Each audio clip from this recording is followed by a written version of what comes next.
Күн ұлағатты, жақсы да, мейірімді де, дін қуаттанған семьялар қазақ еліміздің баршасына осы жақсылығымен жарасын деп тілеймін. Алла қайырын қылсын, берекесін берсін. Және де тұрайын баршаларыңыздан. Кешіріп қойыңыздар, Алла риза болсын, кешіріңіздер.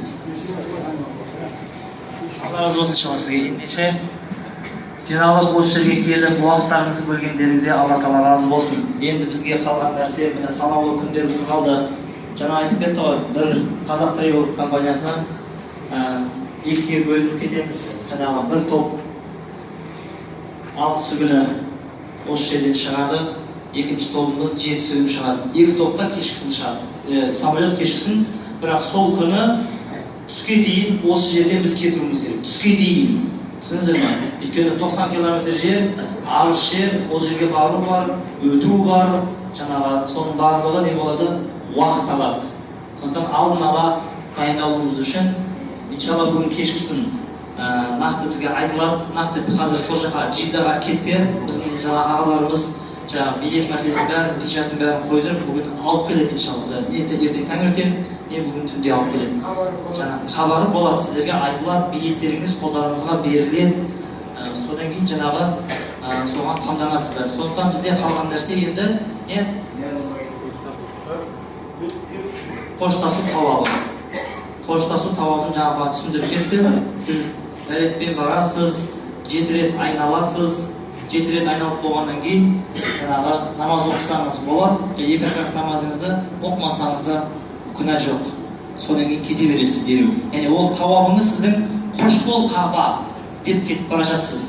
Екінші рет мені Алла Тағала маған сені көрсетуге нәсіп ете ма, етпей ма, оны бір Алла біледі. Бірақ қазір мен сенімен қоштасып бара жатырмын деп осылай мақсатта сіз Кабаға айналып, 7 рет айналып кетесіздер. Бұл бір. Екіншіден, жаңағы енді туысқандарымызға, жақындарымызға сыйлық алып кететіндер. Қазекеңіміз ғой, енді барған жерімізден міндетті түрде жаңағы бір қонаққа келген адамға бір қонақ кәдесі бар дегендей сыйлық береміз. Оны да жаңағыдай қамданбаңыздар, бірақ қамданған кезде де жаңағы неңіз, салмағыңыз, багаждарға апаратын салмағыңыз асып кетпесін. Біріншіден, екіншіден, жаңағы енді негізінде шынына келгенде бұл жақтан алған нәрсеңізді сіз біздің елден де аласыз. Сондықтан ең басты нәрсе бұл жерде алып баратын ол елде жоқ нәрсенің бірі, ол не? Құрма мен зәмзәм.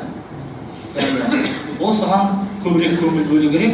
Қалғаны енді ол кішігірім нәрселер. Оны елде де табуға болады.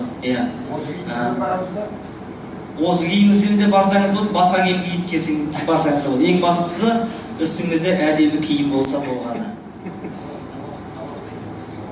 Тауапқа ма? Тауапқа айтып жатсыз ба?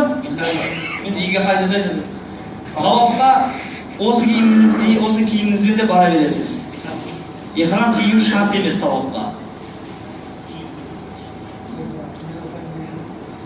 Жақсы, онда иншалла Темірбек имамнан бір дұға қылып жіберсеңіз, сонымен иншалла. Жаңағы мынау тауап жайында айта кететін жағдай жаңада сұралып жатыр.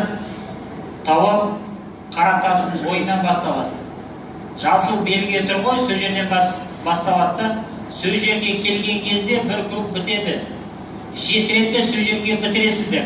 Жаңа бір кісі айтады, 7-ші рет келгеннен кейін ол 8-ші рет тағы аяқтау керек деп 8-ші кругқа кеттім дейді. Тағы айтамыз, жасыл белгі тұр. Сол жерден басталады, сол жерден бітеді. Оның жартысына барсаңыз да 8-ші круг қажет емес. Сол жерге дейін келулеріңіз керек, сол жерде бір оған жетпей қалсаңыз, 7-ші круг бітпей қалды деген сөзді. Одан кейін тауап жасап жатқан кезде тауапты дәретпен жасайсыздар. Дәреттеріңіз қай жерде бұзылады, барып дәретті алып кеп, қалған нені жалғастыра бересіздер. 3 рет айналдыңыз, дәретіңіз бұзылды, барып дәретті жаңартып келдіңіз, 4 айналып, қалған 4-ін айналдырасыз, жалғастырасыздар. Одан кейін тауап жасап жүрген кезде намаздың уақыты келетін болса, сол жерде тұрып намазыңызды оқып аласыз. Одан кейін барып жалғастырасыз. Одан кейін дәретханаға барудың қажеті болмаса, білесіздер, шет жақтарында зәмзәм су бол. Сол зәмзәм суымен де ақыр дәретіңізді алып, андан бара жалғастыра берсеңіздер болады. дәретханаға барудың шарт емес. Дәретханаға бару қажет болмаса.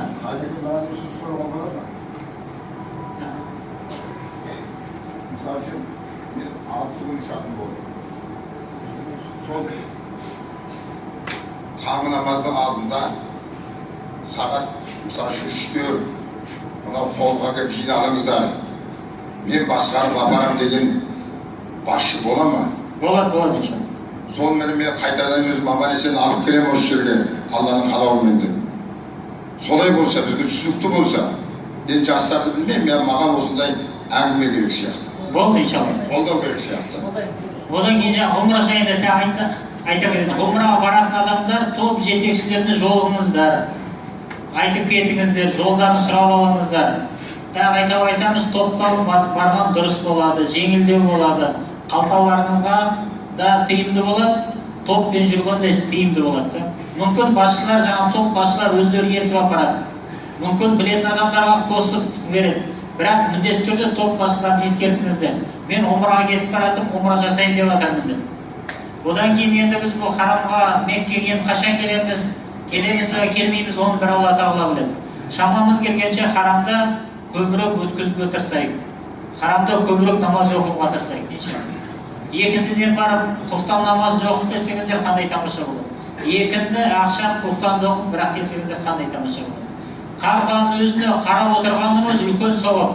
Мысалы, қаншама жігіттеріміз сол қарап отырып, қанша әсерленіп жатыр да. Әрине, тауып жасайтын болса, ол жақсы үлкен сауап. Бірақ тауып жасауға шаршап отыратын болсақ, ең болмағанда қара тасқа, Қағбаның өзіне қарап отыратын болсақ, оның өзі үлкен сауап та. Адам баласына үлкен әсер береді.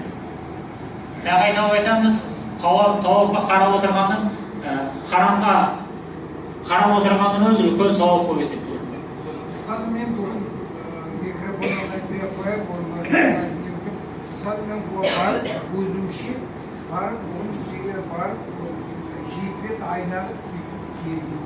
Қасында отырдым, оған намазымды оқып, оған ешқандай зияны жоқ қой. Сонда тілеген ей Алла тағала жан-жағым, бала-шағам елім аман болсын деп өтемен жағын не жасайын, бірдеңе жасайын деген емес. Еліміздің халқымызға, халқы бала-шағамыз аман. Бұл харамның бір қасиеттісі, бір артықшылығы, жер бетінде басқа ешқандай жер жоқ. Харамда ғана тәуап жасалады. Сол үшін харамға барған кезде мүмкіншілік болатын болса, тауап жасай беріңіздер. 7 рет айналасыңдар да Мақам Ибрахимнің артына 2 рағат намаз оқисыз. Жер бетінде ешқай жерде бұл тауап жасалмайды. Басқа мешіттерге кірген кезде біз тахиятул мешіт намазын оқимыз, 2 рағат нафил намаз оқимыз, мешіт сәлем намазы. Енді бұл Қағбада ең абзалы бірінші тауап жасап, одан кейін барып 2 рағат намаз оқыған абзал. Тағы айтамыз, бұл жер бетінде бір-ақ жерде бар. Харам бір-ақ жерде.